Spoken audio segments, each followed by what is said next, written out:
Never, ever give up. Don't give up.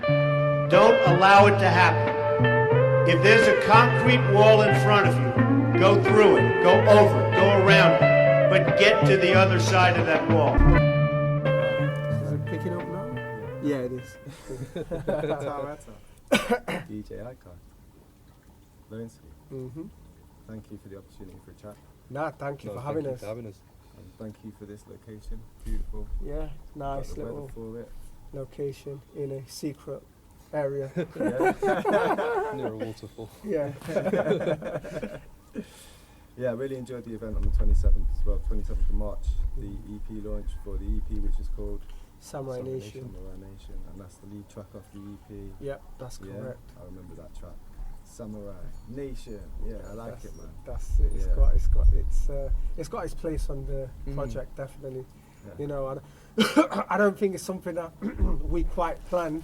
Truth be told, It kind of was planned to a point of, let's make a hard tune that's not so delicate and have something that's in your face. Right, yeah. Which is in terms of the genre, I don't think we ever planned on creating a rock type track. It was like a Lincoln. I'd always done little bits with rock for our production, but not for a Taoreta. Yeah. So Because I remember in the Q&A on the 27th, you mentioned blending Oriental influences with boom bap hip hop. Yeah, that's right. And there are some other sounds in that set. As well. Yeah, it's a loose brief. Let's put it that way. Yeah. So you've got different areas, different sounds, different styles, and then different instrumentation.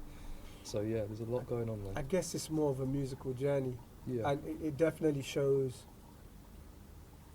a growth from the both of us. You know what? Not just as a group, but individually as well. You know, because we're synonymous with hip hop music, with boom bap music. You know, that's something that we've both grown up on. That's both something that we've created as well.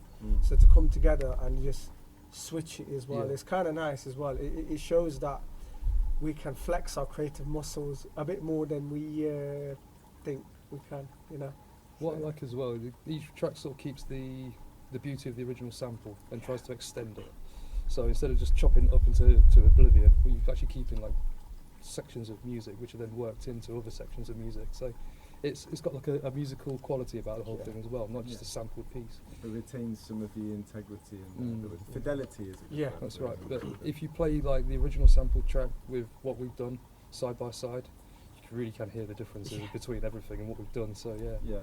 I'm happy with what we do anyway. I'd like to hear some of the samples, because obviously we know the creations you've presented. We definitely will, because when we were working with some of the young people from the Youth Education Project, we started off our workshop. We actually showed them, I think, about 3 or 4 different tracks and where we got the samples from. So we'd play the original tracks first, and then we'll play our own versions, and then we're just like, what?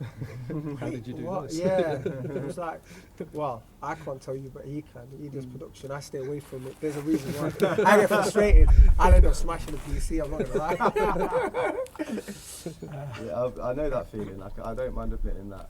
You mentioned like a musical journey. I was wondering if for anyone who's watching this, you might be interested in if you could give us an outline where each of you are from, where you currently spend most of your time, and like a brief or as extensive as you like history of the journeys respectively that have brought you to the Taoreta project. Well, because he's the eldest and he's been doing this before me, I'll let this gentleman next to me go first. So myself, I started DJing at 18. Like a true gentleman. Sorry, I started DJing at 18, straight out of university really, and then never looked back. Always been a professional DJ, always performing in clubs and bars, Leicester and further afield. Probably was Canvas resident DJ for about 10 years straight, which is Canvas, the underground nightclub. Does all underground music like D&B, hip hop, all kinds of stuff like that, but just mixed up. So was there for about 10 years, and then that's pretty much when I was coming to the end of that, where I met yourself. We were doing Riverside Festival. That was the first time that we worked together. 2016, if I recall correctly. I believe so.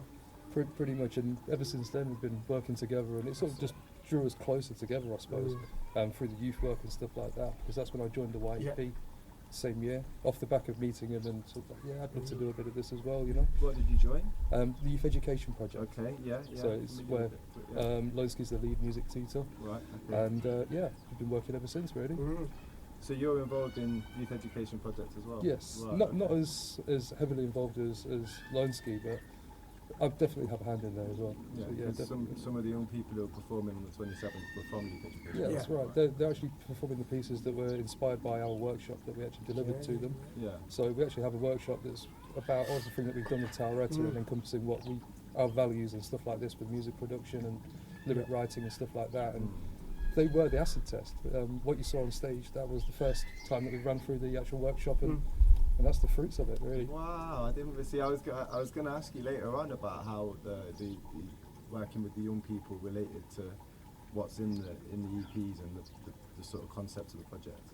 But straight away, I didn't realise that was it's like almost like a pilot. That's the pilot one, Yeah. and then we've got another set rolling in Gold Hill Yeah. in about a month's time. Exactly. Roughly. Just for a couple of dates, but this is less hectic. Yeah. Yeah. This is less hectic, less pressure. So it's like, oh, we get to chill out a bit, you know. And you were DJing at is that Canvas in Canvas, Leicester? St Martin's Square. Yeah, St Martin's Square. What's the deal with that now? Is that Closed down. They actually got bought out by the escape room people that are next door, and they want to use the building. Actually, I walked by it just the other day, and they're just starting to do work on it. right? Okay. So I good. don't know what it's turning into now, but yeah, But that's no longer a stomping no ground longer for you. a club. Okay. If you're from Leicester, before it was Canvas, it was the 39 Steps, Remember that? which yeah. was the house music club, which Mm. SS and a few others, Many Steps and people like that actually were part of. Yeah, so it's got quite a history in Yeah. Leicester. Yeah. So to be, DJ there for 10 years, 10 actually like the years, main DJ there for 10 years, is pretty cool. Proper tenure, that is. Yeah, isn't it? it's Yeah. playing it's everything, not just drum and bass or house or everything, like literally Mixture. multi-genre, like really multi-genre. Yeah. It's a good basis as well for moving on to being creative with different Yeah, sounds. that's it. Isn't it? What about you, Loaneski? So I've been doing this for almost 15 years now. Yeah. So I started taking music seriously when I was at the age of 16. Yeah. And since then I've not sort of looked back really, if I'm honest with you. I'm obviously, like I've stated, heavily into my hip hop music, so I was always about the bars, writing bars and performing. Came through the ranks. So I think the first ever time I actually recorded was down a friend of mine's house. His name is Loaneski. So all of us, we used to go there. We were part of a crew, little crew Loaneski? called, yeah. Loaneski and Loaneski. Yeah, that's it. We're all part of a crew called Business Fam, which I was one of the founding members of. And then, we used to go down his anytime we were free, record there. And then Gateway Sixth Form College, when I went there. Where did you go? Gateway Sixth Gateway, Form okay. College, yeah. So this was when it was opposite the Montfort University. I was part of actually the first ever group to do any sort of recording in terms of music, because there wasn't a course there at the time, and the PE teacher at the time, one of the PE teachers, his name was Sean Harvey. He created a studio in the basement, and once me and a couple of other heads found out about that, we'd go downstairs, record, to the point where I missed like 2 months of maths.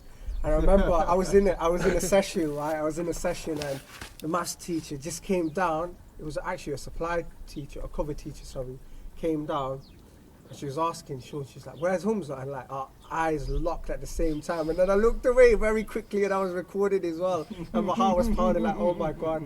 And she's just there like, when he's finished, just tell him to come back into the session. And I've come out, and Sean's like, "Don't ever do that again, man. You're gonna get me into trouble." Like a good mask, isn't it? Yeah. But sort of started my journey there. Went soft touch as well in my spare time with a couple of my friends. Is it Joe who ran that? Yeah, Joe. So Joe, oh my God, I forgot his surname. He's gonna kill me if he ever sees this. But yeah, Joe's still there because we got to speak to him like literally about a month ago now. Lovely guy, man, honestly. But yeah, Place as well. yeah, that's it. But went there. I remember one of their nights they were running was called Urban Vibes. I think Pedestrian were involved as well. Was you know. Gray involved at the time? Gray Biscuit too? I'm not Maybe. too sure. Maybe. But I remember a couple of the nights they were held at the shed. So before it was renovated again. And then once at the old Charlotte's Bar. Yeah. Yeah. So I've been fortunate enough to perform at some very nice and historical venues in Leicester.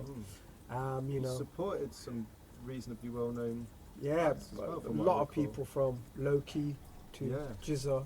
Wow, man. That would be That's the one. it. That would be the To, memorable one. No, for me, I would say Farrah Munch as well.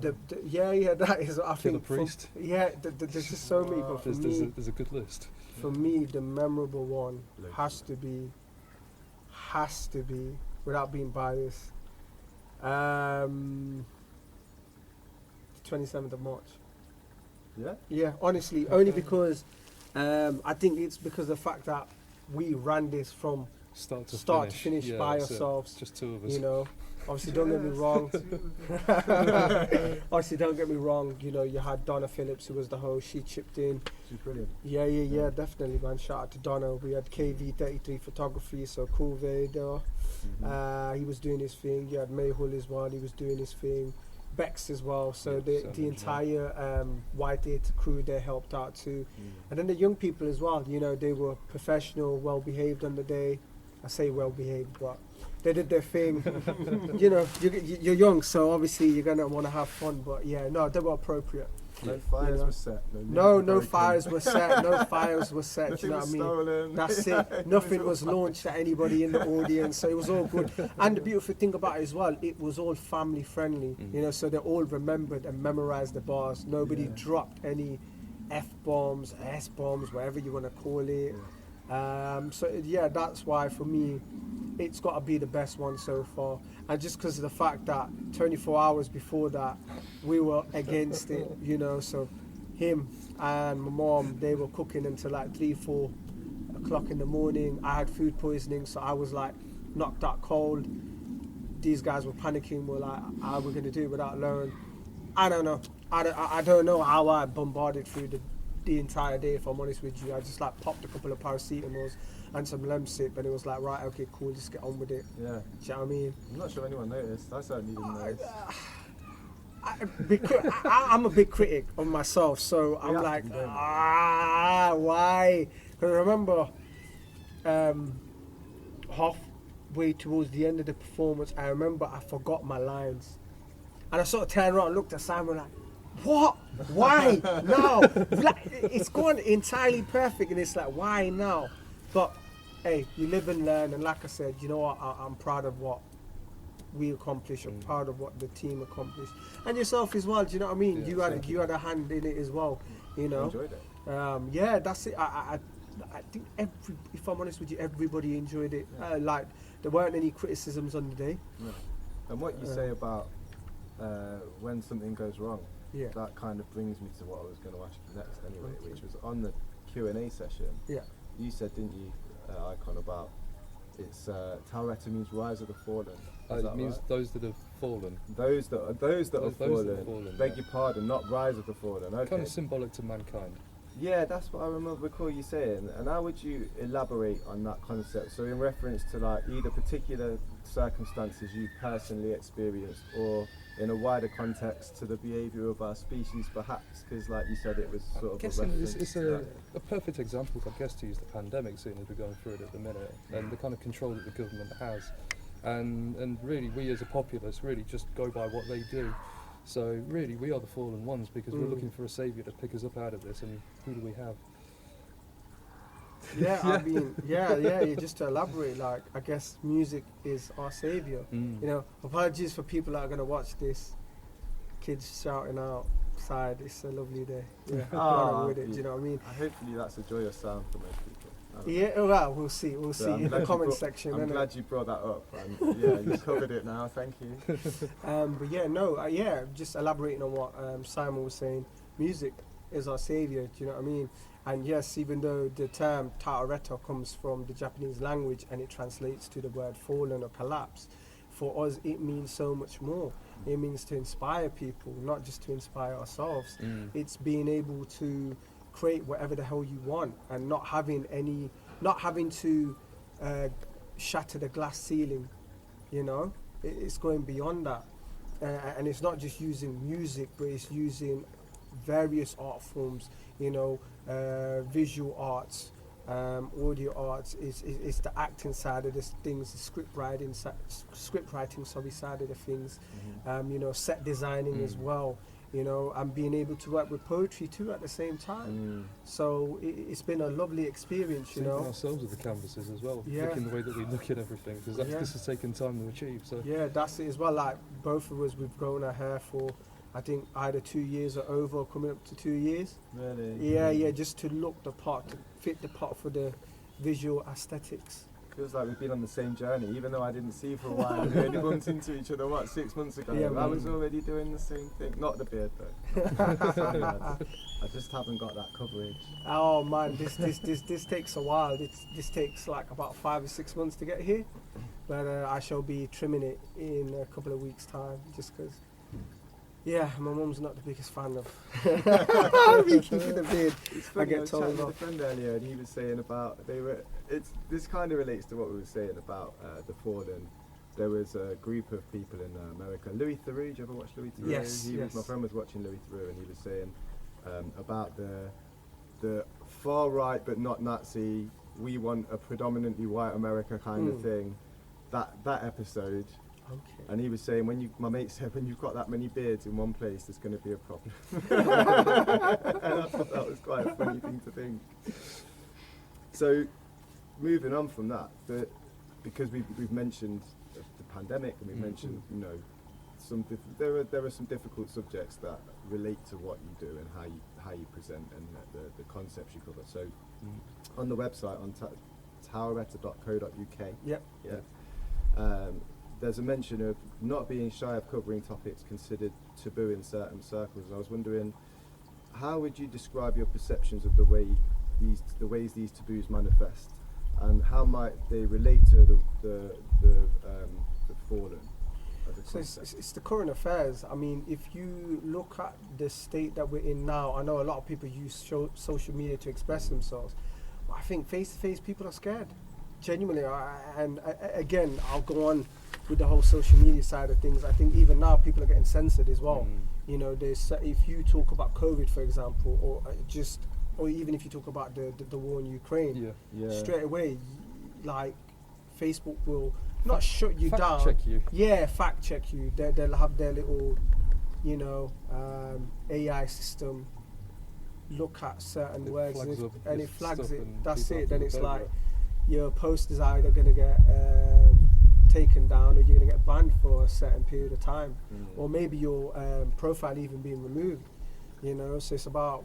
Have either of you experienced that with anything? My profile's not been removed, but I remember back in 2019. So my second EP I released, which was called "Welcome to Babylon." Right. I did a cinematic video for it where I guess it was quite close to the knuckle, and when I tried promoting it through the Facebook advertising system, they were like, nope, we can't promote this is shocking content. So I tried through Google Ads, through YouTube, again, shocking content. However, when I got in touch with a PR company, they managed to get through. So it's like, well, I guess it's because I'm the little man, in that scenario. I'm an individual. What's good for the goose is not necessarily good. This for is the it. gander. I mean, we've also had it with Apple Tree as well. So that's one of the tracks that are on the EP as well. We did the visual for that. Too far from Yep, the tree, that's the one. That's the one. How is that shocking content? So the visual, when you watch it, it's actually we created like a lunatic asylum. Yeah, so asylum. So where I'm in a straitjacket, and Simon's playing the Doctor. Yeah, basically the psychiatrist. And it's like we're almost having a conversation with one another. Yeah. And then there's also a scene where it's almost like a group gathering scene where everybody. Well, the what we wanted to showcase was everybody sort of Like a sitting therapy down. session, Yeah, therapy basically. session. Everybody's getting things off their chest, and then towards the end of it, I'm sort of breaking out of the cage. I'm tearing down the wallpaper. I'm using a graffiti can, and I'm spraying "Welcome to Babylon" on there as well as a reference. And Can I ask why you... Sorry, go on, I didn't mean to interrupt. No, it's fine. So yeah, just the video was mainly flagged. Apparently, the AI couldn't recognize the language.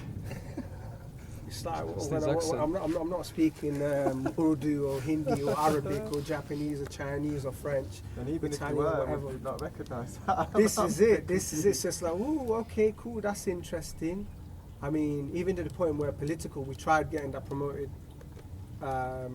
with a reputable source, but they were like, we're not touching it. No way in hell, we're not touching it, just because of the stuff that you're saying. So there was an organisation who managed to get further with it, but they still didn't want to publish it. Oh no. So there were two different organisations. Oh, so the organisation that we were working with for Apple Tree, they were happy to work with us. They were like, look, this is an amazing concept. Just in the future, just remember, you know, because my character in there is smoking, because there's a couple of references from the Joaquin Phoenix Joker film. So there's quite a few references from there. You know, the use of graffiti and tearing down, you know, the wallpaper and being in a straitjacket. They were like, just be careful now, because YouTube and Google, they're really clamping down on certain images.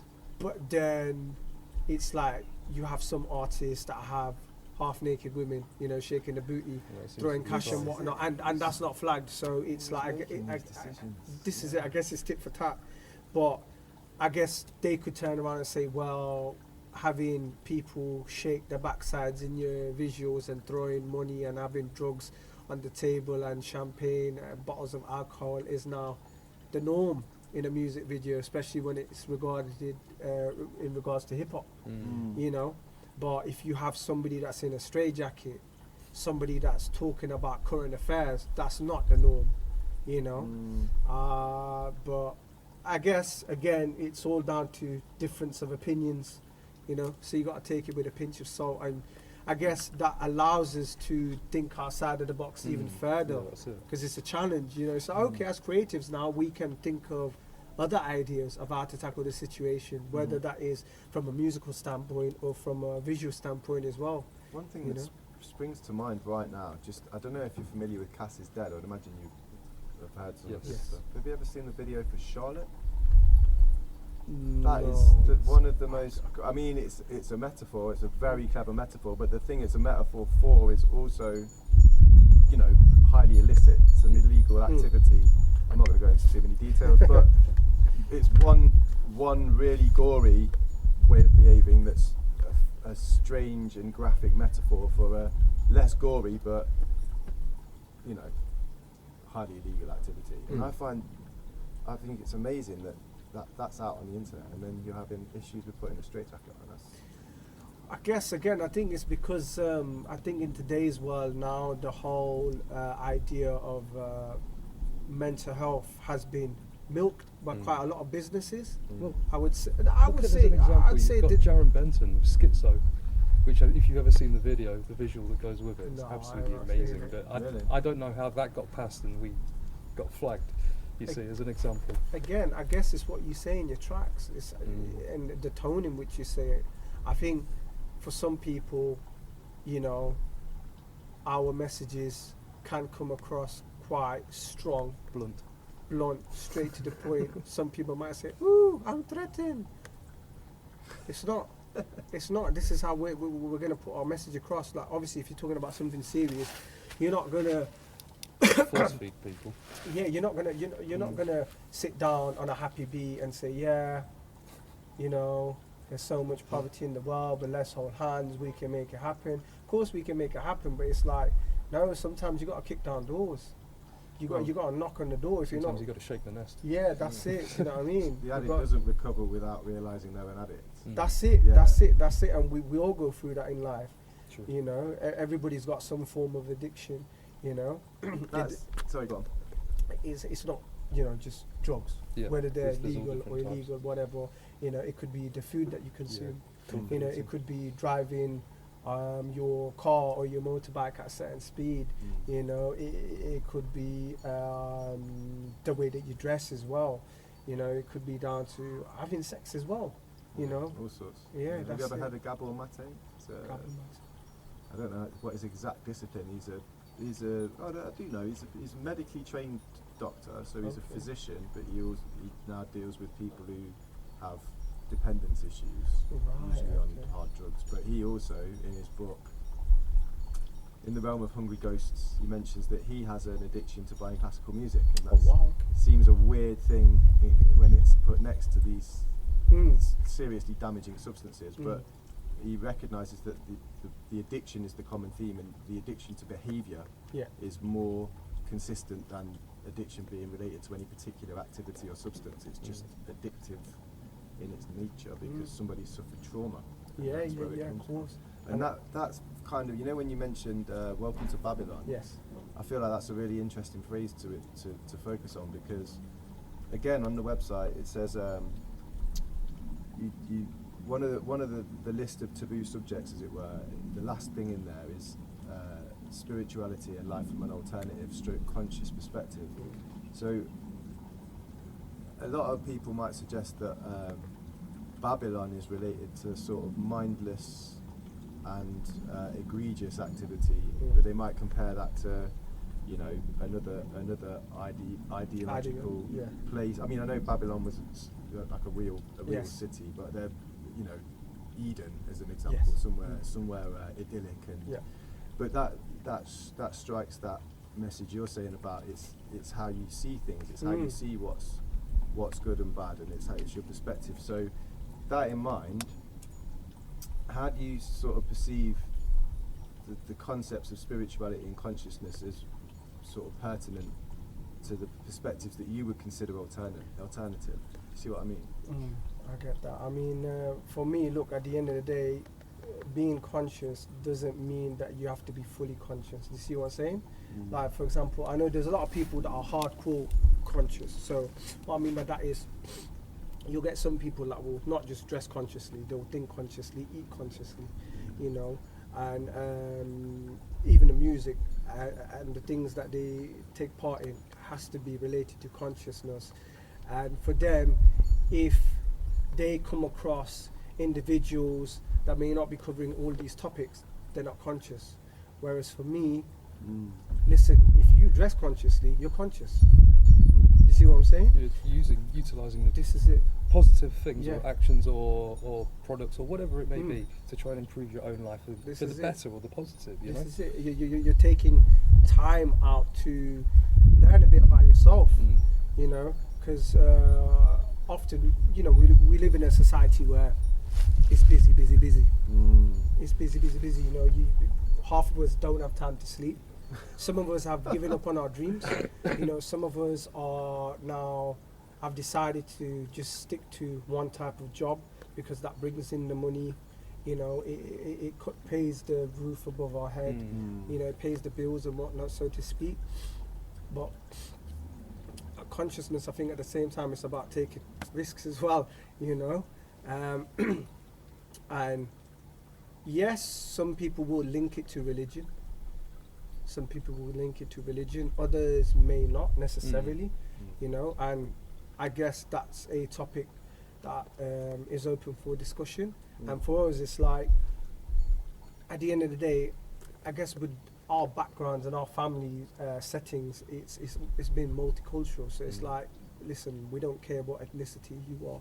We don't care what religious views you have. Whether you even regard yourself as an atheist, you know. I mean, hell, you could be purple as Barney the Bloody Dinosaur. I could care less, you know what I mean? If you're a human being. You know, it doesn't matter whether you have emotional challenges or whether you're physically challenged as well. You know, for us, if you're a human being, you're a human being, man. Like go out there and do your thing. You know. We always wanted the music to be like a vehicle for positive change. So like people take what they want from it, but take something. You know, there's plenty in there to focus in on. You know, if it means that you listen to one of the tracks once, so be it. You know, even if you listen to it for like a minute and it changes your mindset, cool. You know, if you come to the events, that's cool. You know, you're supporting us. You're supporting us. You know, it's not just about buying merchandise, you know, or coming to the shows. There's so many ways that you can show support. You know, and everybody has their own way of taking in things. That's why, again, the whole spirituality concept, I believe it's so wide. There's so many things that you can cover. It can be a tricky subject to talk about, you know. And again, you know, there's some people that are open to talking about it, and then there's some people where, I guess, if you express your opinion, they'll get touchy. They'll be like, no, you're wrong. Again, it comes down to how you perceive your spirituality. Perception. Yeah, that's it. It's Pure the perception. perception. But our music, yeah, it links Perception to. is 10/10 of the law. Yeah, and our music, it covers what we perceive to be reality. Yeah. You know, so we're Yeah, not of saying course. we're right. We're not saying we're wrong. You know, we put it out there because it's an art form. You know, and it's open to opinion. Soon as you put something out on the internet, it's open to being criticised. You know, and again, I don't think many artists take that into consideration, if I'm honest with you. You know, not just music artists, but artists in general in the world of art. You know. How do you feel that? What gives you that impression that they don't realise that? Because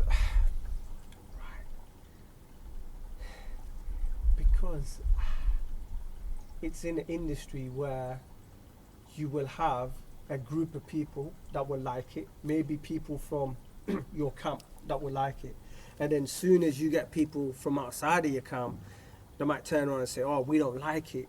Some people's egos get bruised very, very easily. You know, if they get a hate comment, they might delete it. You know, or they may respond to it, like, oh, you're wrong, this, that. I mean, whenever we get hate comments, I normally respond saying, thank you for sharing your They're not quite opinion. humorous with Really it. do appreciate it. Thank you for the view. Keep on supporting us. Yeah. And this is your way of showing us love. Appreciate oh man, it. that's beautiful. I But- need to take a leaf out of this book. But then in Very turn, good to it has a rippling Yeah, effect it because does. then you just see them, hey, like comments upon comments. I remember once. because they think you're being sarcastic or whatever. Well, we are You being a are. bit sarcastic. We are. are. No, but at the same time, it's like, you know what? Thank you. At the end of the day, you're taking out your time out of your schedule It's energy, to innit? express your opinion. So respect. You know what I mean? I'm not going to hate on that. And if they'd commented, perhaps they'd viewed. So That's it That's what again. we just see That's anyway. it. That's so it it's, again. it's a funny thing. So you're kind of tongue in cheek with it, but Yeah. also sort of half genuinely. Well, No. if we didn't have people out there gunning for us, we might That's have it. less views. So That's whatever. it. And less That's comments. it. Yeah, that's it as well. You know, and it's the whole. It ripples. It has a rippling effect. The word of mouth and everything too. You know, so yeah. Nothing sells like controversy, right? So Yeah, that's what they you say. get some- Controversy definitely. sells. There's, you know, there's no such thing as bad publicity. That's what Yeah. they say. Yeah. I don't know about that. I don't know about that, but yeah. Try telling that Prince Andrew right now. Let's not go there. No, so let's probably not. get flagged, Sorry, you know that what I mean? was yeah. Oh no, I Yeah, don't you do said that. it. I No, just it's made cool, it- it's cool, I it's just made it cool. on broadcast. But yeah, no, I just think as artists, we need to understand, as soon as we get involved in the world of art, whether that be through our experiences or our mentors preparing us and guiding us, look, you're going to put something out and it's not always going to be appreciated. It's not always going to be understood, you know. It will be targeted at times, but you've got to learn how to cope with that. You've got to learn how to evolve from that and deal with that, because that allows you to work on your professionalism. Again, professionalism is so important in today's world. Again, I don't think that's something you can teach. Genuinely, I don't think that's something you can teach. I think you have to. You build Yeah. it over time. Yeah. From being young to old. That's it, you and know? you go through it. Don't get me wrong. There's certain elements that you can learn from. So in terms of your timekeeping, I think that's very important, because there's one thing that we share in life, and that's time. If you take away our ethnicities, take away the fact that we're the same species, the one thing that we have, all of us have, is time. And that time isn't necessarily promised, because you're here today, gone tomorrow. So it's, listen, my thing, it comes down to intentions. Yeah, it's your intentions. It doesn't matter if you share your intentions to people, as long as you remember what you're doing it for. That's all that matters. Because if it's not worth dying for, you don't want to be doing it. Simple as. See, to a lot of people that might seem like a really dramatic thing to say, but when you said that then, I just felt this strike of resonance straight away. Like, yeah, I don't think. I agree with what you're saying, but at the same time, that wasn't a criticism. No. I know. Yeah. Again, I would argue with, but not argue, but I debate with people about that. Like, look, you're telling me that if you had an opportunity to follow your dreams, you wouldn't do it. Of course you would. Life is what you make it. This is it. Life is what you make it. This is it. You know, don't get me wrong. There are times where you will be very fortunate. You know, but again, I believe that's destiny. You know, like they often say that when you make decisions that are bad, there's consequences. People don't understand though. When you make good decisions, there's consequences towards that as well. This is true. You karma. know, like karma. Like again, you could decide to do something good, and that might mean that half of your circle you'll lose them. Yeah. Because of the choice that you made. You might have decided, you know what, I'm not going out today. I'm going to stay at home. I'm going to put my feet up. And by doing so, you might have saved yourself from being part of an altercation. Do you know what I mean? As an example. And yeah, there's some times where you might miss out on things, but again, it's a blessing in disguise. You know, that's the way I look at things, you know. So you've got this sort of open-minded approach. You have regard for others, the opinions of others, the perspectives of others. You're focused on professionalism. You have awareness of intentions, and it sounds like there's even if in one sense one of you may be more religious than the other, I'm not sure, but there's this sort of idea of faith running through that. You know, you refer to destiny, and it's this idea that what is going to be, and it's meant to happen, and it's all okay. And all of that to combine those characteristics that have been demonstrated in what's been said in this interview.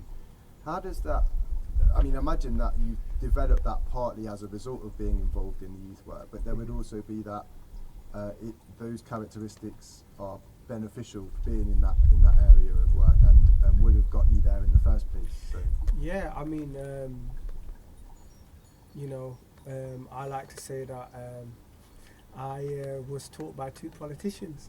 You know, I was taught by my mum and dad about the world. No, genuinely, and the best gift that I believe any parent could give their child or their children is to say, look, this is how the world works. Now, don't just take what we've said to you. Go out there and explore it. Become whatever you want to become, but don't come home defeated. You know, don't come home defeated. And that's what me and my brothers, you know, we got. You know, don't get me wrong, I'm a Muslim. You know, I try my utmost best to follow my religion.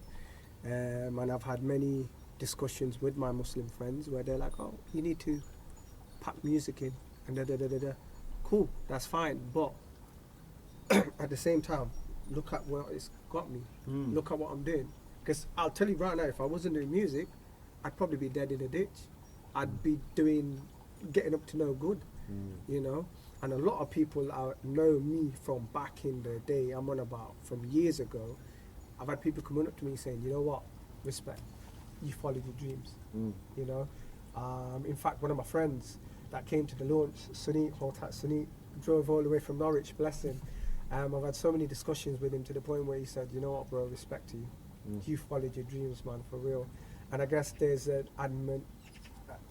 admiration from some people, you know, but yeah, my upbringing, it's been Islamic. Do you get me? But at the same time, I've been able to express myself, you know, and as a human being,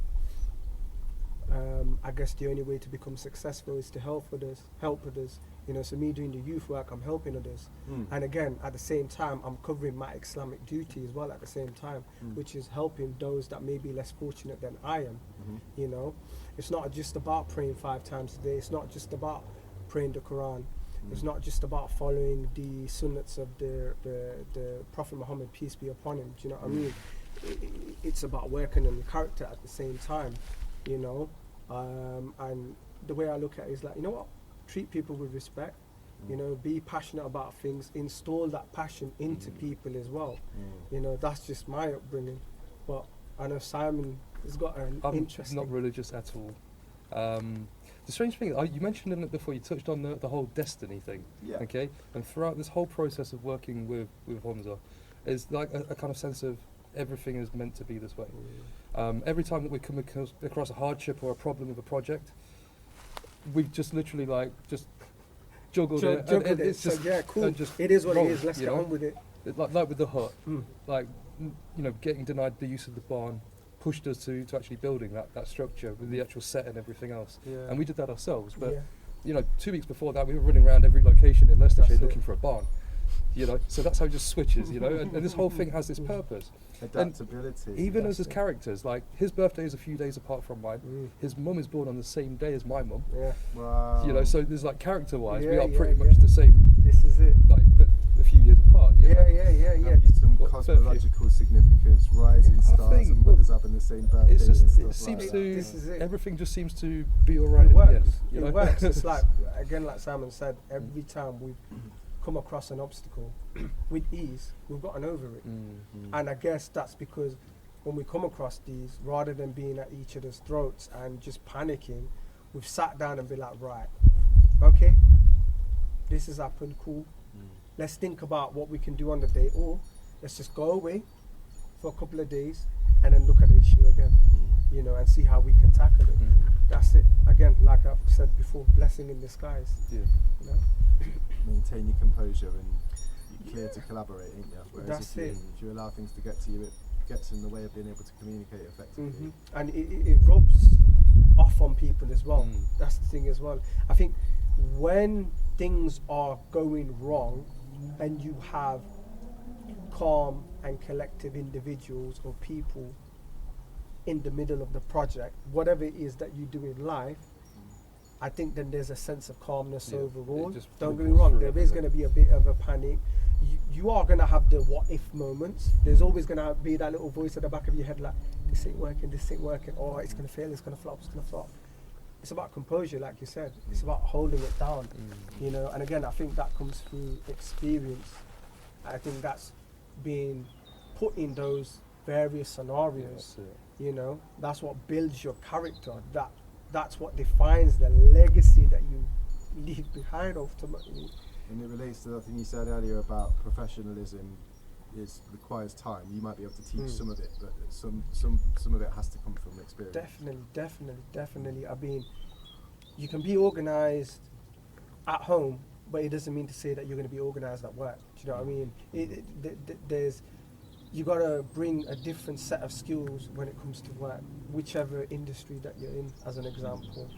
I mean, you can transfer the whole ideology of respect from home to work and then back and forth as well.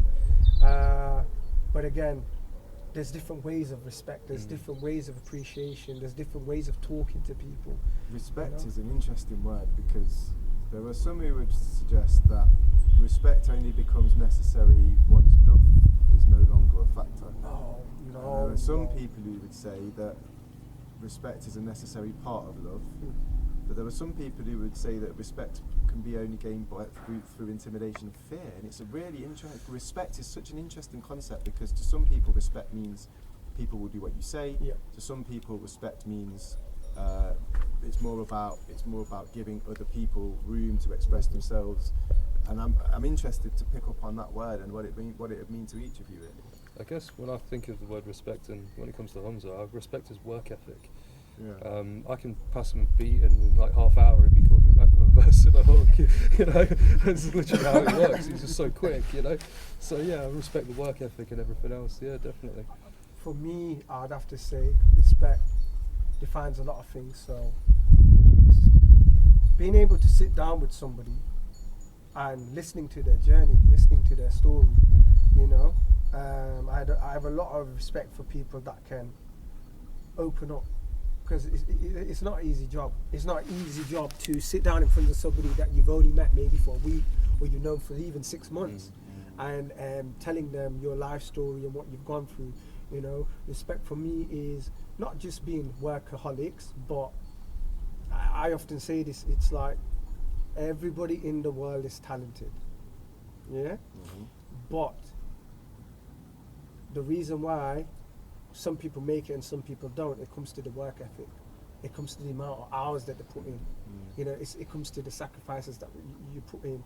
And I've seen Simon run around doing stuff for his family as well as working with me at the same time, you know. And he's gone through some hardships of losing family members, but still having the strength and the desire to go on.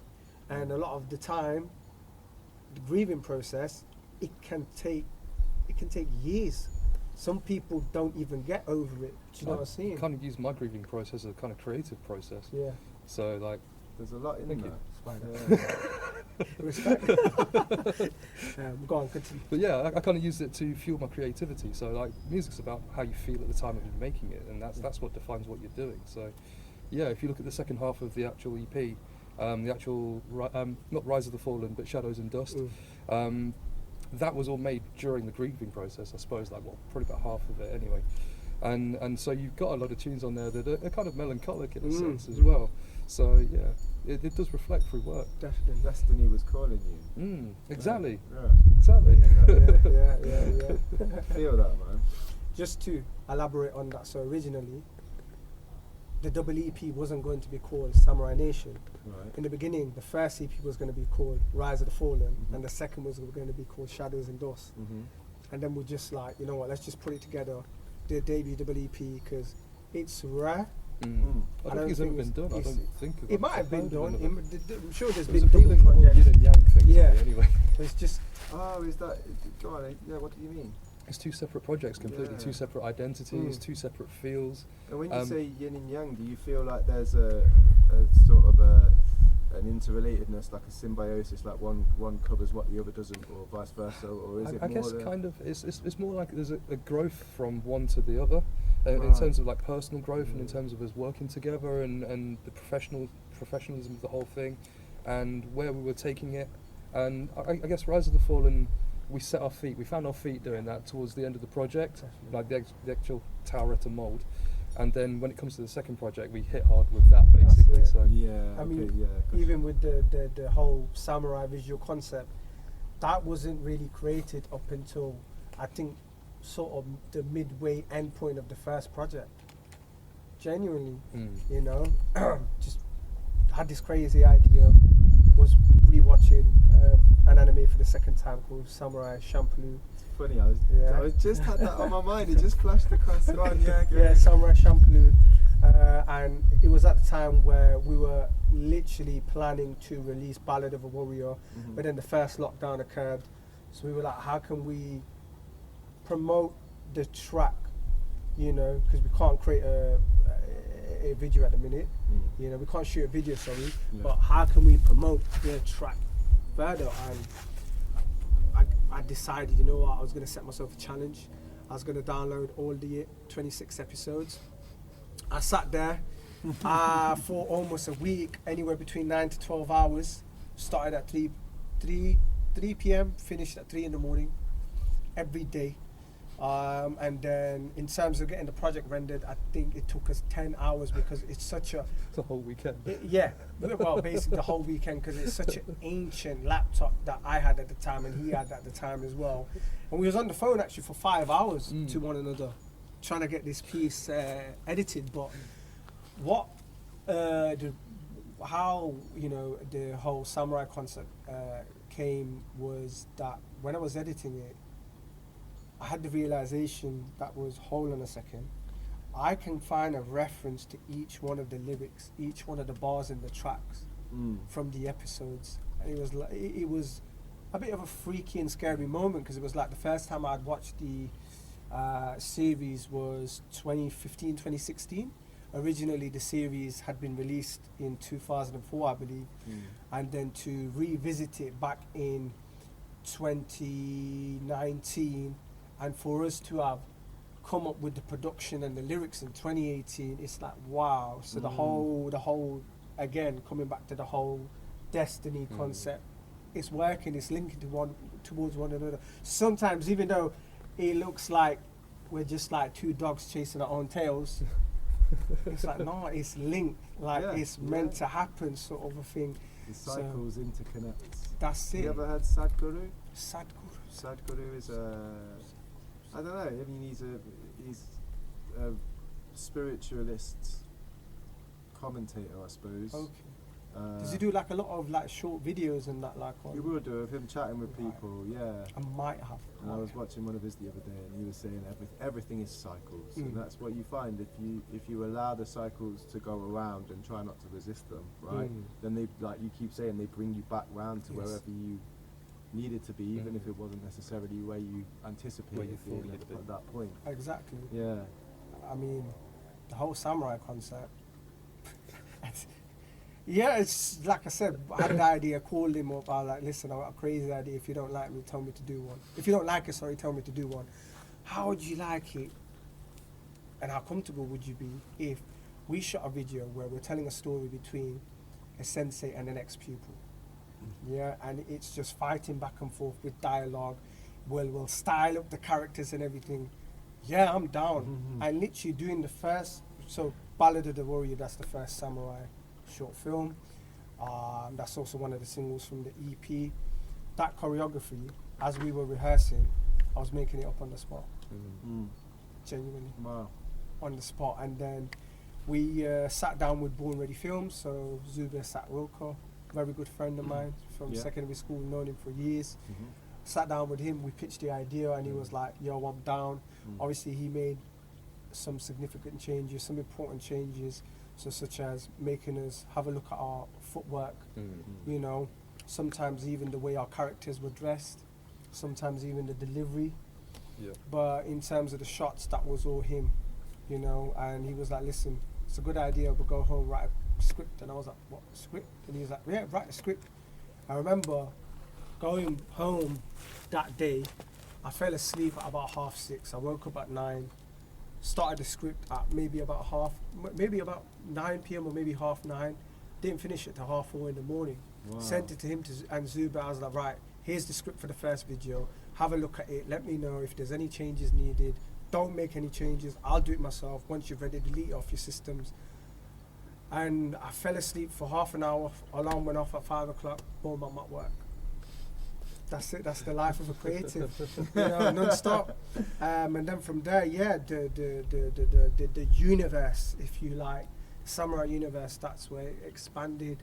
I mean, before we even did any filming, I think 7 months prior to even 5 or 6 months prior to even filming Ballad of the Warrior, the whole concept was created in the back garden, in Simon's back garden.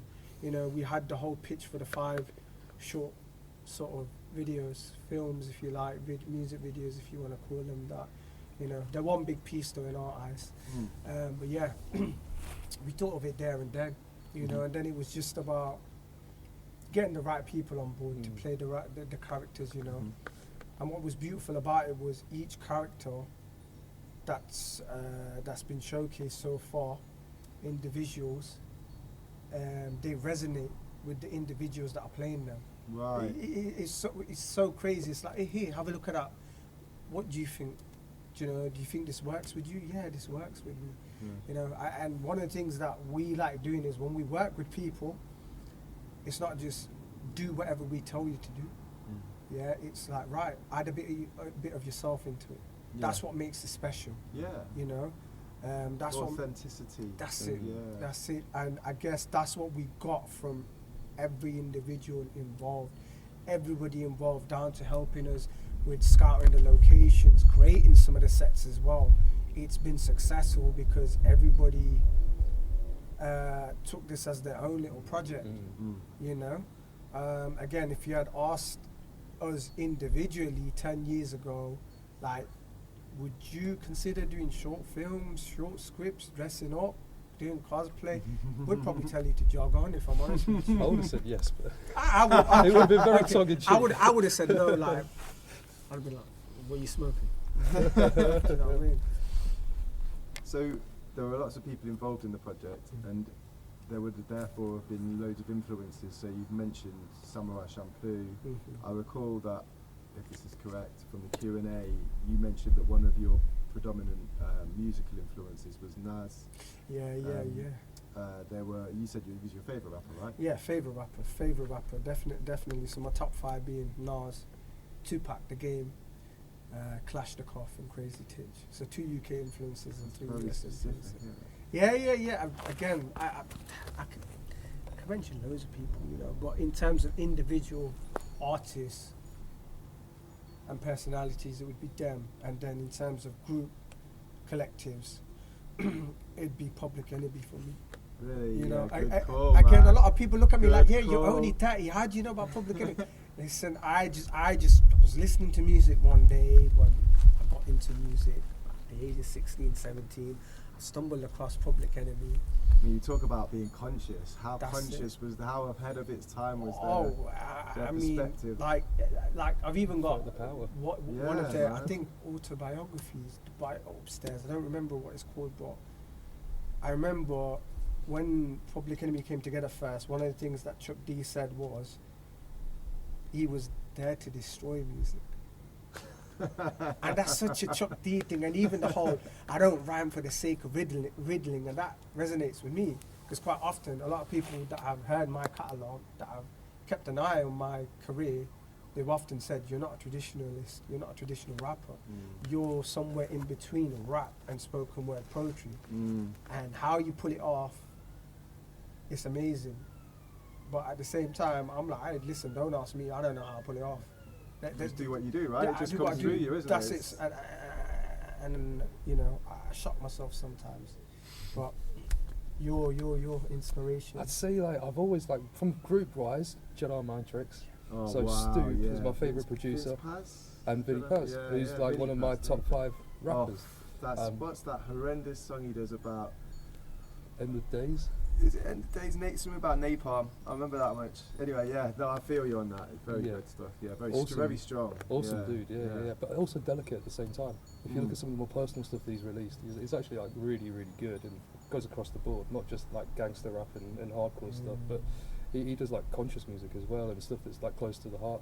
So yeah, so that's what I like. Yeah, you know. it's very emotional. And also he talks about his own health problems as well, his own mental health problems through music too. If you listen to a lot of the stuff that he's done as Jedi Mind Tricks and as a solo artist, it's really good. So is Jedi Mind Tricks just him? It's others It's as well, right? him, Stoop, and used to be like just Salah, but Yeah. then he left, and then just left Vinny and Stoop just to keep going doing what they're doing. So he did come back and then got thrown out of the group again, just Salah. So yeah. So yeah, from a music perspective, Dave definitely influenced us. I guess from the whole samurai perspective thing, it's not just been anime. You know, it's been Star Wars as well. Because Star Wars is often seen as a Western samurai flick. That's it. You know, just set in the future. You know, there's also been, Mortal Kombat. That series played a huge inspiration on some of the character designs. You know, because a lot of people have said, "Hey, Simon's character reminds me of Raiden," and I'm like, "Yeah, it's funny you should say that." But actually, you know, his mannerisms are quite, you know, Obi-Wan Kenobi kind of thing. You know, That's just you anyway, though, right? That is me Yeah, anyway. yeah, That's that's just me being me. that's it. And then obviously Pirates of the Caribbean, Lord of the Rings as well. So there's been a lot of film franchises that have played a part, and even gaming franchises. Yeah, you mentioned that. Yeah, you know, because of Ghost of Tsushima, The Witcher 3, God of War. Because we're gamers. Well, you are more Well, so. I'm more so. I'm a watcher. Yeah, of the game. yeah. So like you've said, a lot of things have played into. You just got yourself a new fan, man. What are you doing? That was well done as well. Didn't panic. So you have your influences affected? So what I was going to go with next is, have your influences affected one another? Do you find that you've listened to stuff that maybe you didn't listen to, or watched stuff that you didn't watch before you met Loaneski, or vice versa, or have you Kind both of, come in on the same angle? When we first started making the stuff, like before we were Taoreta, we were called Hats and Hoods. Yeah. We were third member.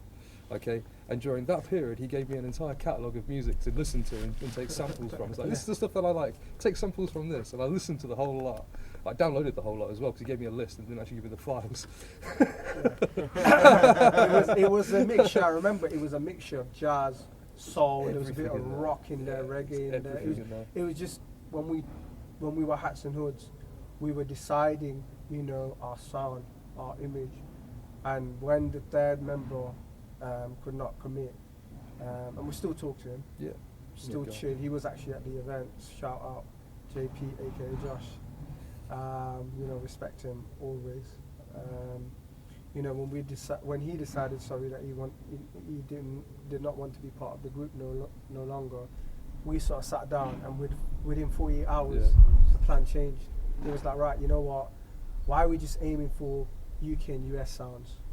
Let's venture into the world of Asian music, you know, but primarily, focusing on traditional Asian music, you know, focusing on Japanese music and Chinese music, you know, down to a bit of Mongolian music as well, Vietnamese music, and then music that comes from Thailand as well, Cambodia as well. You listen to any Indonesian music? I think there was Yes, we elements have of that actually, as well, yes. to be honest Some of with the you. sounds are very interesting. This is it, and it's going through that experiment. It's going through that whole process. You know, that's how we were able to find our identity, and that's why I guess we stick out like a sore thumb. You know, That word identity seems really pivotal as well, really relevant. Again, this came up in that same Sadhguru conversation, and he was saying, you know, somebody's talking about the self, and Sadhguru was saying, but that's not the self, that's the identity. And maybe there is a distinction to make between the two things. Maybe the self is more than just the identity, or maybe the identity is a projection of the self. And I wonder how that, to me, you're involved with a lot of young people, and they're not exactly a different generation from us, but, you know, a little bit older than we are would be a different generation to them, and actually we're not that far away really, because things have moved so quickly. And I wonder how, not only, partly how their musical influences might have bled into what you do, or might have rubbed off on you, or vice versa. I'm sure they picked up a lot of information from people who are more experienced with music, but also how the type of influences they've got now might relate to that term identity, and how they perceive themselves, and how they perceive the world, and the situations they are in as a result of the circumstances that have beset them in life, you know? I guess like in my experience, with a lot of young people that I've spoken to, many of them don't know which avenue they want to go down. And it's a scary thing, and I can understand it and appreciate it at the same time, because of the fact that there's now so many different routes you can go down. Because if you use the word music as an example, what do you mean by music? Do you mean by beat making, producing, DJing, being a musician, being a writer, being a vocalist, being a performer, being somebody that is involved in in promotions, you know, making videos as well. Subgenres. Yeah, this is it. Subgenres as well. You're looking at the whole record label side of things, publishing side of things. That's it. So, you know, a lot of them are scared. They don't know what they're doing. And then you get some that, I know what I'm doing. I want to do this. You know, and I guess, again, that comes down to upbringing. Again, that comes down to, I think, your environment as well. I think, and that comes down to your mentors as well. You know, and what I've found that predominantly I've worked with a lot of males, and a lot of these males, they don't necessarily have a positive male role model. You know, so a lot of the times they will maybe cling on to a rap figure as an example, you know, that may not necessarily be talking about a positive lifestyle. Just could be just a perceived figure of strength. You know, Tony Montana as an example. That's it. You know, I mean, again, I guess it also comes down to the amount of time they spend on the video games and social media as well. But saying that, I was gamer as a kid. I mean, I really was heavily but the into difference gaming. is we went outside. A lot of these lot will not go outside anymore. Yeah, they're just locked away. And you can't blame them, because it's like, yo, if you want food, you don't need to go out. You just tap your phone. You don't need to go on a PC. Your phone is actually a portable PC if you think about it, you know. You don't even need to meet somebody in person if you want to date them. there's dating apps now. Do you know what I mean? Long have the days gone where you'll meet up maybe in a pub for some people, or you'll meet up in a park, or you'll go to a cinema, or you'll go to a restaurant, you know, you go to a coffee shop, or you just sit there chill in a park, or you just link up and like, hey, you know what, let's just play football. I mean, I remember growing up, okay, we ain't got football, here's a bottle, Can, yeah. empty can, let's play with that. Yeah. You'd have fun, do you know what I mean? And again, I guess it's about encouraging people to go outside. You know, again, I can relate being a gamer. There was times where I didn't want to go out because it's like, no, I'm having too much fun here in this virtual world, in this storyline, in this scenario, whichever game or game console it is, you know. So I don't blame them, but at the same time, I think it's our responsibility. Just starting to take away the actual human elements of Yeah. life. It's our responsibility. things.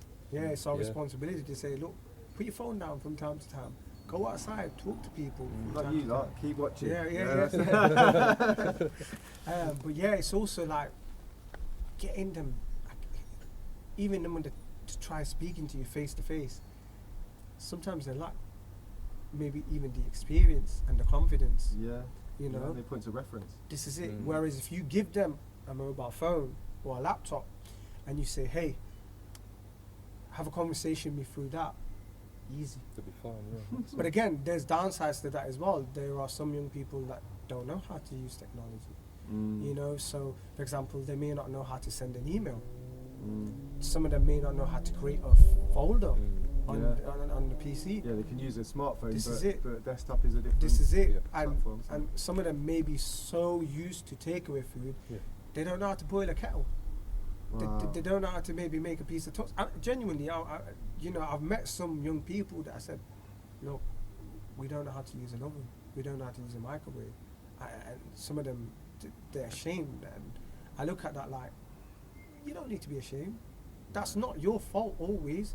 Some of them don't even know how to tie their shoelaces. Yeah. Genuinely, shame again. is so unhelpful, man. Shame, blame, and guilt. This seem is to it. be This so- is it. They're so corrosive. They This just is don't it. allow anyone any recourse or empathy or compassion. It's just like, well, you're going to get the blame for it. You're going to have to carry that can, and it's like, well, can't we sort of help each other out, work together, make That's it. progress? That's it. And one of the things that we often say to the young people, whether this is working with the young people at the Youth Education Project or outside, when they do something good, well done, proud of you, keep it up. And some of them, at first, they're like, don't say that, it sounds weird. Because nobody's ever said this to they're us. not familiar You know what I with mean? it. And then afterwards, you see them, they build their confidence and they take on things that you've said to them. And it's almost like they'll take on your knowledge and they'll use it to their means, as an example. There's always that penny drop moment. Yeah, where everything and just it makes almost, sense to them. and then it almost becomes a brand new ideology, if that makes sense.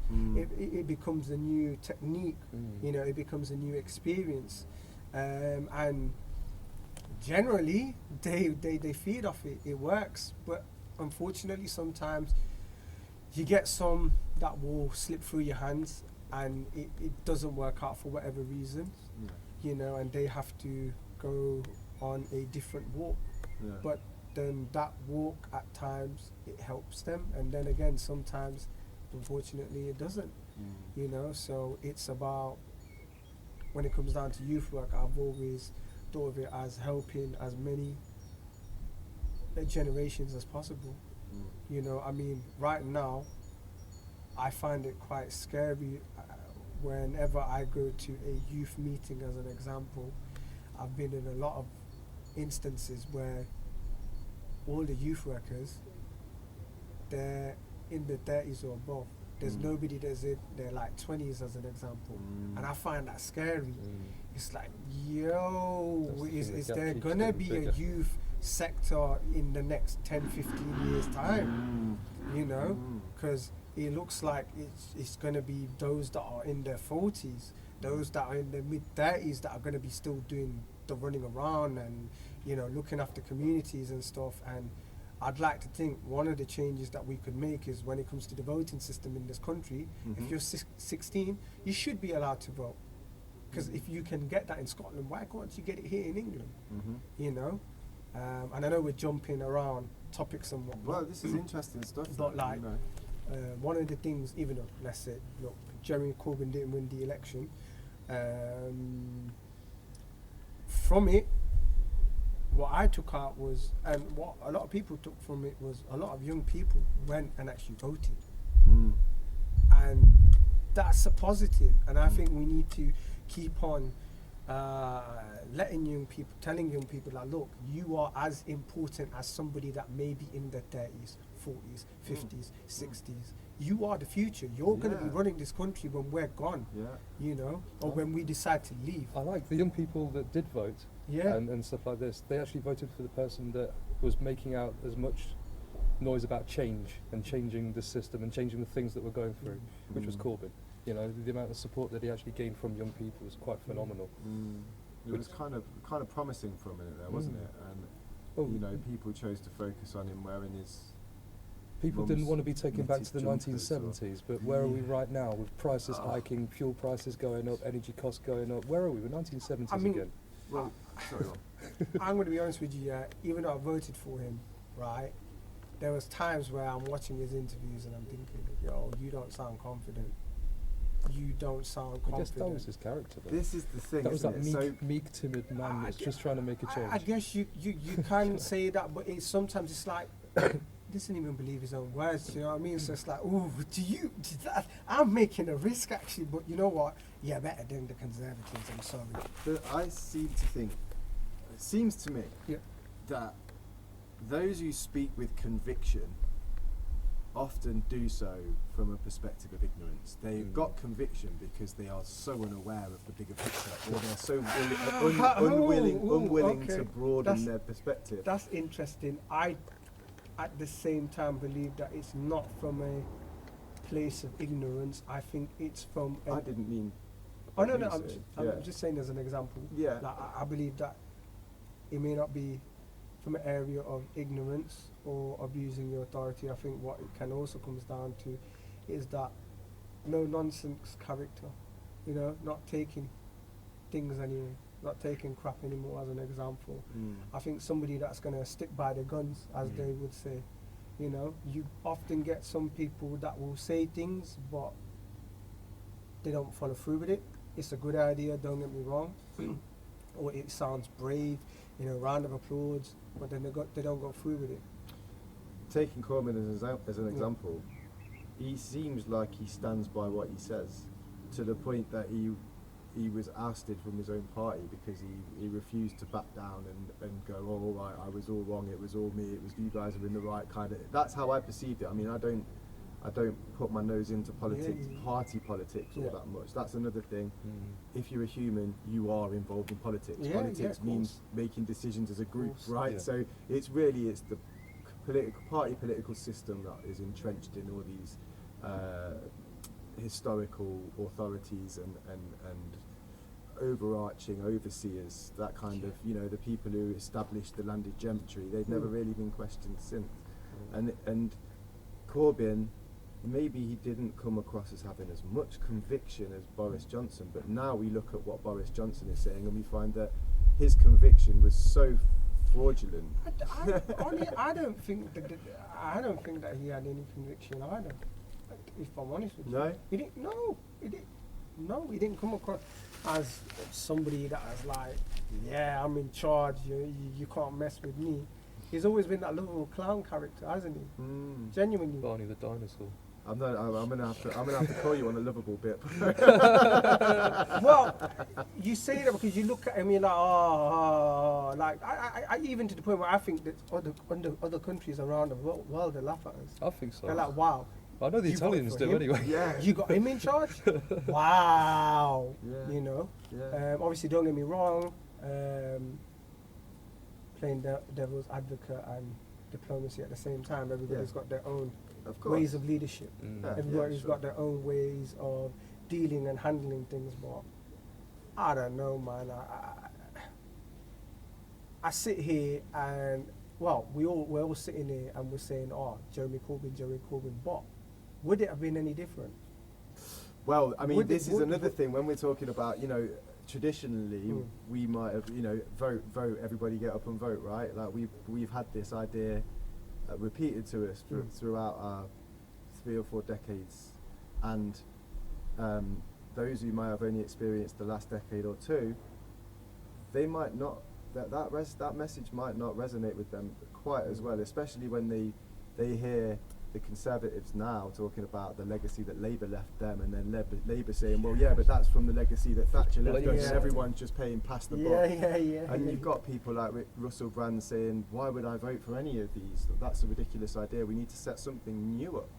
So that's another way of looking Really, at it. what we should be looking at is having on the voting paper a vote of, I don't agree with any of this, and give me another option. But then where do you go from there? On a This is the student thing. vote, as an example, in a student election, you have a vote wrong, which is I don't actually agree with any of these people, and I'd like to put myself forward for it. But then what do you do if, Bringing let's that say, back to a majority selective of people? process. But then what do you do if majority of people decide to tick that box? Then who runs the country? Then that just shows what kind of faith Just the as an country example. have in the But then people how running do we it. move forward? This But is the thing. if there's by no, changing it completely. it seems from this point here, if we were looking at it like that, if there were no particular candidate who took the lead out of the alternative votes, then it would have to be, okay, that is now the main option, the option that most people are taking, so we need to create something that fills that, so we need to canvass for opinion amongst these people. And that is what citizens' assemblies are kind of for. And it feels to me like maybe that would be quite a helpful way forward.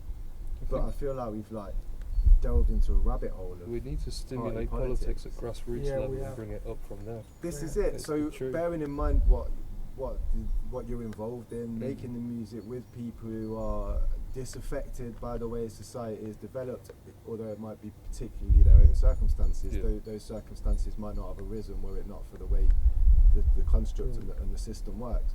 So can you see a way to having an influence or getting involved in helping young people to become more politically involved, or to maybe finding other ways to do things? Do you feel like that's something that your Youth Parliament is position something that needs to be raised in this country. The whole concept and idea was utilised a little bit, but it's more of a publicity stunt. Actually do something that makes a positive change in this country and give the youth a voice. You gotta make them aware of things. That's it. And then once you involve young people, they will be interested. give them the information? This is it. Yeah. And let them decide.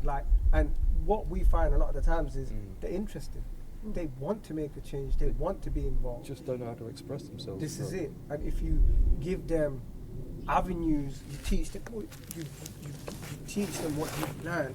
You pass over these avenues and you say, hey, look, there's not just point A and B all the time. There's also C, D, E, F, G. Yeah, they can decide that. This is where they'll blossom. You know, this is where they'll grow, and this is why whenever we work with young people, it's right.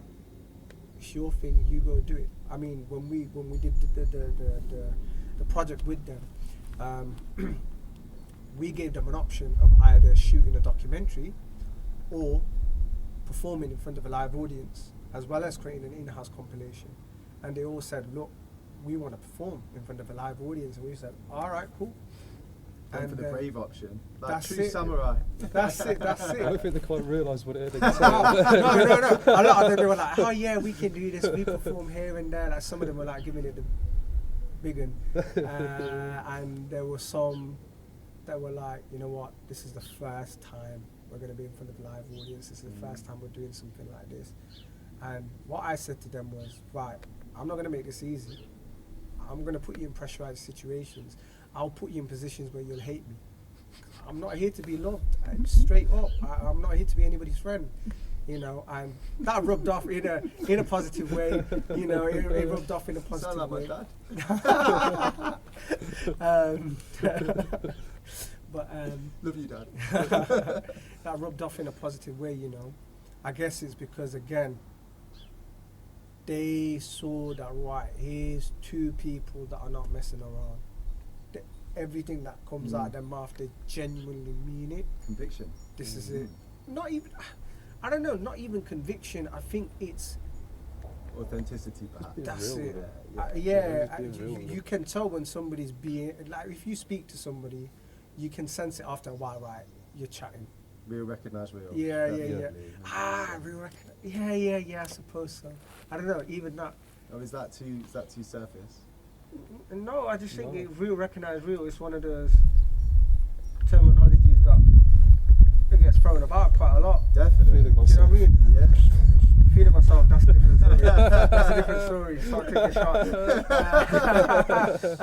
No, but real Wait. recognize real. What's the collaboration we're gonna go through? What's that called? Feeling yourself. No, so right. No, here's the Now thing. we've Here's crossed the thing. I for my solo project that this man has been helping me on in terms of production, I've actually recorded a track called "Feeling Myself." No way. Yeah, but That this is is funny. this is like different compared to Yeah. where This is not Taoreta at this all. isn't Taoreta. This is Even to Loaneski the point and where Icon. if you listen to Loaneski before, or even the DJ Icon track, this is completely different. It's not something that you'd expect genuinely, and I'm not saying that to big it up or whatever. Oh, I like this. The What? sound of something unexpected. That's great. Trust me, it's again, I think as creatives you have to always find ways to recreate That's yourself. all knee deep in samurai stuff, and Yeah. then like, oh, there's that. That's what it is. Yeah, like- it's about. I think it's about recreating yourself, rebranding yourself. Okay. You know, as a creative, that's how you keep things interesting. You know. Because at the Q&A, there was mention when you were chatting with Subir, Yeah. Paul Meddy, and you were asked, weren't you, what's next and what can you tell us? And you kind of looked to Subir and went, and he was like, Yeah, I'm not no, sure about what we can say at this point. So I wonder if in the 3 weeks that's elapsed since then. Yeah. Have there been any development? I mean, you've just mentioned this track. That I don't remember hearing about that before. So maybe that's. Well, we worded it in a different way. Yeah, We that's worded it in a different way. I don't want to give the concept away again. Okay. Do you know what I mean? Sorry. No. That was in reference to the same project then. wasn't Yeah. it? Okay. One of. No, just myself and Simon and Zuber, we are very close to one another, meaning we won't announce anything unless we've discussed it. Mhm. Because it's not even honouring professionalism anymore. There's a real sort of family feel, sort of a brotherhood that's been formed from this project, you know, and yeah, let's just say that the next couple of years, inshallah, if things go to plan, inshallah, which they will do. Or they won't do. No, they will do, inshallah. They will do. Okay. It's going to be an interesting journey, I think, for all of us. Genuinely, and even with people that get involved with our projects, so the collaborators, one of them being yourself as an example. Look forward to it, man. Which we've got something in mind, but again, we'll discuss off camera. Yeah, of course, yeah. But yeah, there's a lot that's going to be happening. We will mention this again, like what we mentioned at the Q&A. If you enjoyed the samurai theme, that is going to continue in the next project, but that will find its conclusion in the next project. Okay. Only because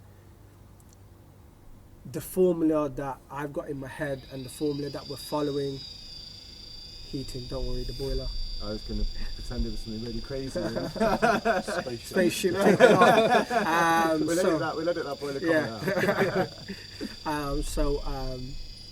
Just the formula we're following is a modern anime formula. So a lot of modern anime series now, they will have anywhere between 10 episodes to maybe 11 episodes in one season. So we're gonna focus on another 5, get it to 10, maybe 6, get it to 11, and then with the samurai theme, from a visual perspective, have its conclusion there. You know, but it's gonna be bigger, it's gonna be better, it's gonna be crazy. That's all I can say. There's things in there that we're gonna do again that again, I don't think if it was for this Taoreta project I would be even thinking of, if I'm honest with you. And then once that's concluded, we've got all the concepts in mind. So we've got like a cowboy concept, cyberpunk concept, the whole mafia gangster type of concept. There's a lot, man, because we're taking on a lot of different themes and series in our own time. We're watching a lot of stuff. So I've just, as of yesterday, started watching Peaky Blinders. Oh, you wow, know, that's such a great program. So I've just started watching it, and I know Simon, he's watched it, and he's like, I couldn't get into it. I'm man. not even keen on that. Do you know what I mean? Couldn't get into it. I'm sure. Couldn't Oh, get look. into it. Peaky Blinders, episode 1 series 1. There's all notes from what they said. wow, So we're on okay. a see again. look Yeah, how yeah. Interconnected. This is it. This is it. So I only started watching it yesterday. I'm already on the second season. So it's interesting to me. I like it. It's a slow burner. Yeah. I like oh, it. yeah. I like it. So I'm looking forward to see what they do in the other seasons when I get a chance. Obviously, Six series now, I think. yeah. I think there's only going to be 6 Final seasons. one now, Oh, yeah. is that it? That was it? Yeah. That was the end, was it? Final Yeah. one, Ah, That's okay. it. Because I think they're working on the film, maybe. right, Like I even finished watching Breaking Bad, watched it, loved it. Yeah. And then, wow. but the crazy thing was, I actually started watching first Better Call Saul. yeah. then that's Breaking great, Bad. isn't it? And there was a new series of that out this week. That's the last season. So Yeah. this is the last season now. Okay. For I've Better not Call seen that Saul. for the last 3 series or something. Oh, you need to watch it. I'm gonna catch It- up it- at some it- point. it- Bring I Walter think- White and things back Yeah, into yeah, it as yeah. It's well. like, what? yeah, because I think like, is it season 4? Season 4, it gets a bit like, it longs it a bit out, and it's like, you didn't have to do that, but it's understandable, you know. So watching, like I said, watching them series, I'm, like I said, a big kid, so I'm watching anime series. Yeah, there's a lot that's just inspiring the whole, the themes, the whole script writing side of things. So it's a lot of watching the content, you know, consuming it and then breaking it down in your spare time. But what I'm doing is when I watch these things, I don't take note of what I like. It's more so when I start typing. So okay, you know what, let me just re-watch bits of things, or oh yeah, I remember this piece or that piece, and then just mix and match, put it together. Yeah. You know, so these visual themes that are going to take place. In terms of our music style, I don't think it's going to change. I think we're on to a winner, if I'm honest with you. Again, like I said, a lot of people, they've come up to us, not just from within our own city of Leicester, but people outside of Leicester, people outside of the UK as well. You know, Making international connections as well. yeah, That's yeah, great, yeah. man. So shout out to Shout Blue to Blue Rhymes Rhymes. Entertainment. Yeah, okay. They're a media outlet in Italy. Mhm.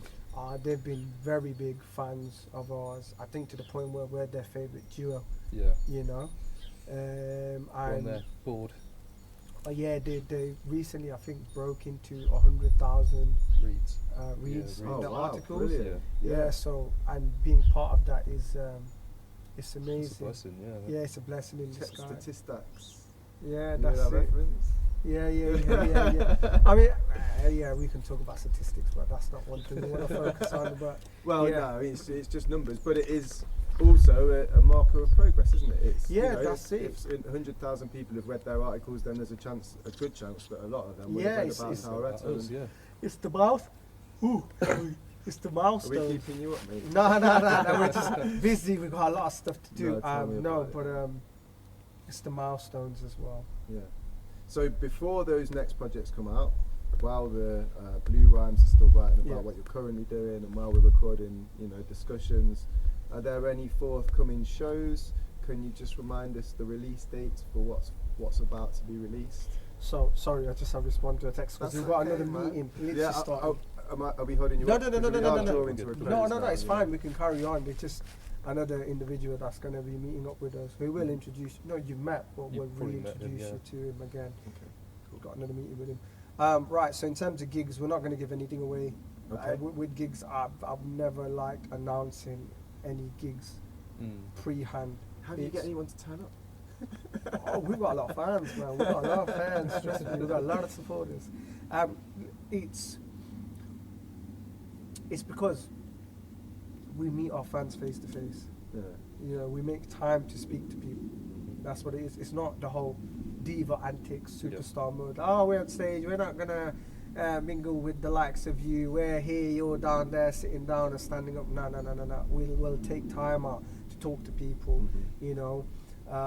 We've had phone calls with actual fans as well for like hours on the phone, just saying, yo, we really appreciate your stuff and whatnot. So that's how we get our message out. You know, it's also getting them to sign up onto the mailing list. So if you sign up onto our mailing list, so head on over to taoreta.co.uk. That's www.taoreta.co.uk. On the first page, scroll down, sign up to our mailing list, and we're giving away an exclusive track of mine, which I've been sitting on for 6 years. Didn't realise until I opened up the archives and like, wow. Again, this track hasn't been played on radio from my memory.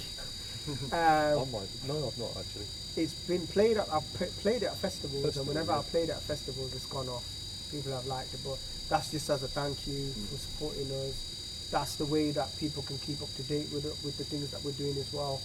The debut EP, Samurai Nation EP, is going to be available on the 8th of May. The full EP will be available just on our website. It's not going to be available on any other music outlets or platforms. Brilliant. It's like, right, you know, if you want to stay in touch with us, come to our website. Yeah, this seems to be the way it's going to be best to do it. There's a lot of these distributors, I mean, one in particular, I'm not going to sully the interview by mentioning anyone's name, but there's one in particular. It just doesn't seem like it's going to benefit anyone but major artists, really. Doesn't. But so this doing it yourself, thing, yeah, and that's having it. your own flag in the ground, as it were. You know, it's a silly phrase, but having your own cyberspace, you probably called it 20 years ago, where you can have your area where people know they can find you, rather than being lost in this milieu of different, who knows what the, I mean, when someone goes on the profile of someone who's not very well known, using a link, and then they get to an Adele track, things like that. Anyway, so I'm glad to know you're doing your thing. 8th of May is the release. The release of the Samurai Nation EP on our website, in its digital form and physical form as well. Brilliant. We've got. Be doing a vinyl. We are looking at that. So that's one thing that we've not really mentioned, but we are looking into that, because a lot of people are hitting us up. I mean, we collect vinyls as well. We've not collected, well, we've not gone out to the fairs for a very long time. The last time I went must have been 3-4 years ago, if I'm honest with you. Might not have been on for 18 months or so there. This is it, because of the whole... No, I believe there was maybe one that was on. Hampstead Leisure Still going through the pandemic. Yeah. How did they get away with that? Is that an essential? Sure. Yes, it's somehow I don't know, that as an essential. I know they were open from time to time, so yeah. So it's www.taoreta, Taoreta. I'm trying to do that without looking at your t-shirt. .co.uk. We've got these first edition tops. Sorry about it being a bit dirty, but yeah, these are online. Premium quality again, 100% cotton, nothing but Gildan premium. We will be doing vinyls. When, I can't really reveal that. Presumably that and information about gigs will be available on the Yeah, website. that's it. Right. We've got some radio shows that we're going to be doing. Again, you're just going to have to follow us on our website, sign up to the mailing list. Plenty of things coming though. Talking of radio shows, when you mentioned this exclusive track, were you about to say you almost played it on a radio show, or you knew it? Do you have a radio show that we could mention? I used to have a radio show, which I'm not going to mention, because that's the old days and this is the new. Cool, okay, sweet. No So, plans to revive it or reinstate it? Shout out to Demon FM though, yeah? There you go. Beautiful. But yeah, radio was good, 10 years on radio, man. But yeah, this is the new chapter of what's going on, so you never know, we have I'd be open to, about, we have to do something on radio. We never say never. That's the one. Should we just tell? Okay, we've had interest from 2-3 different radio stations that have got in touch with us. They want us to do a collaborative show together potentially. We've been in discussions with one another. It depends. Again, it's the time frame. Honestly, it's the time frame, because it's like we're doing the youth work and then scheduling, the visuals, the recording of the tracks, the projects, the visuals. down to sitting down with people, talking to people, you know, talking to our collaborators, our partners as well, doing interviews. It takes up a lot of time. So Doesn't it's, leave much for preparing and running a radio show. this yeah. is, I mean, we can do things on the go. Yeah, We can wing probably things. wing it. 3 hours, This is no it, do you know what I problem. mean? But I mean, it's always nice to have some form of a structure. It's always nice to have some Rest in between. Yes, Multitude of yes, tasks. yes, Yeah. yes, yes. Help. So yeah, there's a lot coming. Samurai Nation, the music video for that will be dropping in the first, I believe, weekend of June. Yeah. So that's going to be out in June, and then the second the final The visual final one, yeah, Fade. for this, double EP is going to be Fade. So that's one of the tracks we unfortunately didn't get time to perform at the launch, but again, it's a track that resonates quite a lot with us, and It's one of my favourite tracks Yeah. on the project. Yeah, because Yeah. it wasn't at the gig. I've It not was looked for one of the visuals. that's it. It was one Ah, of the I visuals. wasn't Yeah. there with the visuals. Yeah. I was Yeah. elsewhere. That's it. Ah. That will be out. I believe we've spoken about maybe August. No, August, September time. Okay. And then we potentially, Spreading it. that's it. the And one. then with the visuals, I think we're going to be putting them all together potentially, and Actually had having a short public film. showing. That would be cool. Again, Yeah, just man. focusing on the visuals. Yeah. So again, this might just be an invite only type Yeah. of thing. Would you not perform a live show with that as well? No, just because I think because we've done the whole live launch, you know, not just with our tracks but with the youth work side of things, this has got to be its own thing. It's got its focus has to be visual. Its focus has to be cinematic. Its focus has to be film. And yeah, like we've stated before, we've had a lot of fun. So we want to dive into that industry Yeah.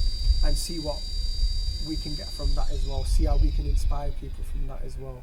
You know, because I know a lot of people that have watched it already, that have been keeping an eye on the visuals. They've been like, Yeah. "Oh, is that you?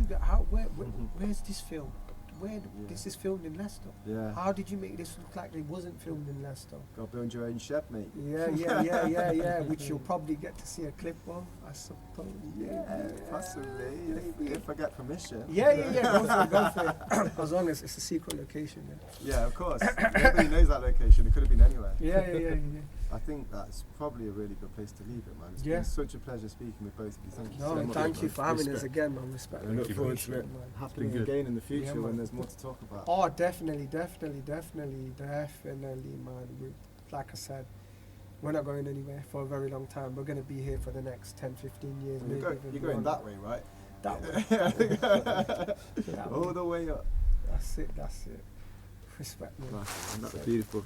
No, Good job. respect, Awesome. man. That was good.